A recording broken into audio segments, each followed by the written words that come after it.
everyone! Welcome back again to my channel. It's me, Gracia Mediana, ang inyong tindarang vlogger from Ligan City, Lanao del Norte. Ayan, so hello sa lahat ng aking mga subscribers. Ayan, so thank you so much po sa lahat ng nag-subscribe sa aking channel. Hello nga pala sa aking 955 subscribers. Ayan, thank you po sa lahat ng sumuporta sa aking channel. Ayan, kung bago pa kitang viewers at hindi ka pa nakapag-subscribe, please subscribe on my YouTube channel and then don't forget to click the notification bell para ma-notified ka in every videos na re-uploaded, lalong-lalo na doon sa mga videos na sinishare ko dito na may learnings kayong matutunan tulad ng business tips, business ideas at saka business experience na sinishare ko dito. Pero lang akong sasagutin na tanong galing kay Ma'am Adela Garciano. Ayan, isa sa ating mga viewers, nagtanong siya regarding business permit. So ngayon, Ma'am Adela Garciano, thank you so much sa comment mo, ma'am. Ayan, so sana po ay okay kayo. Ayan, so ang sabi niya kasi,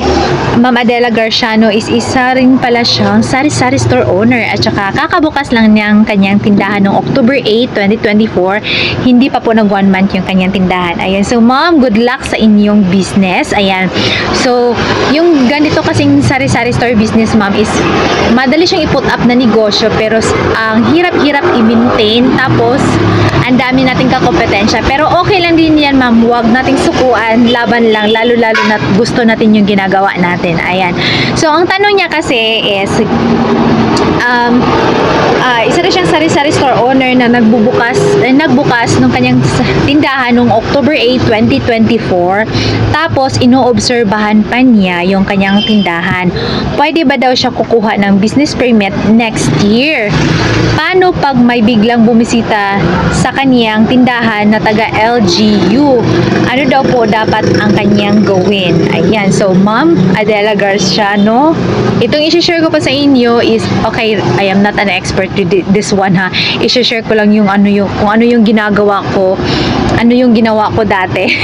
Okay, so dati kasi na-share ko sa inyo yung tindahan ko, nag-open siya noong December 18, 2021. So end of the year na yon. So kukuha ako ng business permit na noong December, nung kakabukas pa lang yung aking kakabukas pa lang na aking tindahan, is at the end of December 31, yung December, pagdating ng 31 is mai-expire na yon. So ilang days lang yung pwede ko gamitin yung aking business permit if kukuha agad ako.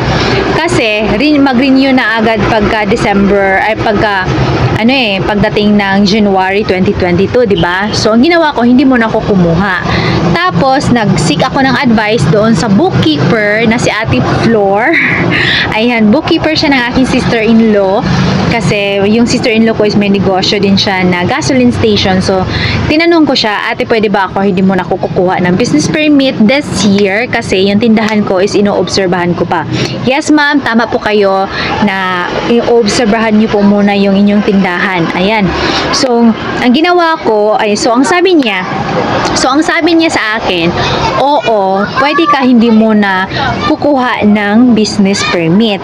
Alam nyo kasi guys, iba-iba kasi tayo ng lugar eh. Dito sa Iligan City, dito kasi sa amin sa Iligan City, Lanao del Norte, yung time na yung taga LGU is nag-inspection, nagkandak ng inspection para i-check yung aming business permit, wala akong mapakita kasi nga hindi ako kumuha, di ba? So ang sabi ko sa kanya, sir, hindi mo na ako kumuha ng business permit. Sabi niya, ma'am, need nyo po kumuha ng business permit kasi nag-operate na po yung negosyo ninyo, which is tama naman talaga.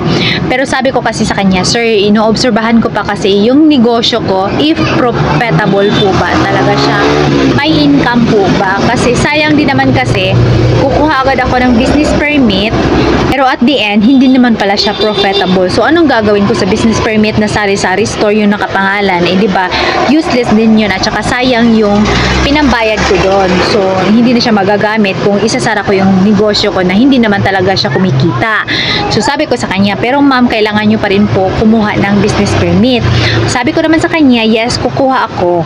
Ayan, so binigyan niya ako ng letter na dapat kumuha ako ng business permit. Pero hindi yun hindi yun letter na binigyan niya ako ng penalty kasi nag-operate ako ng negosyo na walang business permit. Hindi yun. Lang yun, parang notice lang na dapat kukuha ako ng business permit. Pero hindi ko pa rin siya ginawa. Hindi ko pa rin siya ginawa.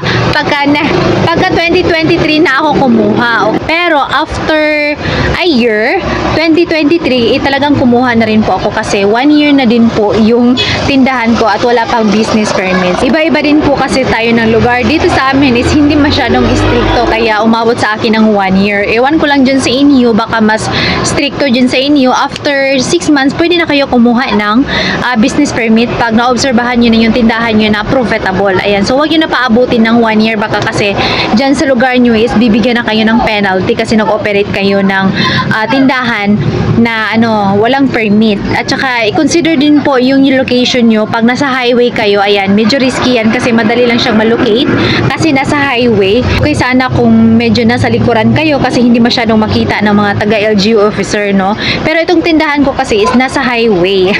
As in, main highway talaga siya, no? Pero, mas kasi, hindi masyadong stricto dito sa lugar namin. Every time na may mag-check, actually, one time lang yung, taga-LGU na nag-check dito sa amin ng permit, okay? Isang beses lang sila mag-check dito sa aming lugar ng mga permit during April at saka May. Yun lang yung mga month na nag-check sila. After that, wala na. So, next year ulit sila mag-check ng mga permit dito sa lugar namin. Iwan ko lang ho sa inyo, ha? Baka mas stricto siguro, no? So, if ever na may mag-check sa inyo na taga-LGU at wala pa kayong permit, so, na lang, pakiusapan nyo na lang po muna, no? Sabihin nyo na lang na baguhan pa yung tindahan ninyo at hindi pa kayo nakakuha ng business permit kasi ino-obserbahan nyo pa yung tindahan nyo kung profitable ba. Kung mas mabuti na pakiusapan nyo kahit after 6 months after 6 months bago kayo kukuha ng business permit. Hindi ko kasi alam, baka kasi sa inyo, ma'am, mas stricto yung mga taga-LGU sa inyo na kasi iba-iba naman tayo ng lugar eh. Pero pakiusapan nyo na lang po. Ayan, so Ma'am Adelina, thank you so much sa comment mo, ma'am. Sana ay nasagot ko po yung tanong ninyo. At saka pwede din po kayong mag-seek ng advice if ever meron kayong kakilala na mga bookkeeper. Ayan, so magtanong-tanong kayo dyan sa lugar ninyo kasi hindi ko alam, iba-iba kasi tayo ng patakaran in every municipalities at saka hindi ko rin alam kung baka mas stricto sa inyo. Pag nalaman nila na nag-ooperate ka ng tindahan na walang permit, baka bigyan kayo agad ng penalty. Baka madala pa sa pakiusap. Ayan, so mas mabuti na magtanong-tanong ho muna kayo dyan sa lugar ninyo. Ayan. Kasi dito sa amin, hindi masyadong stricto at saka nadadala sa pakiusap. Ayan. So, Ma'am Adelina Garciano, thank you so much sa comment mo, ma'am. Sana nasagot ko yung tanong ninyo. Ayan. So, good luck sa inyong bagong sari-sari store business. Sana ay unlad kayo, no?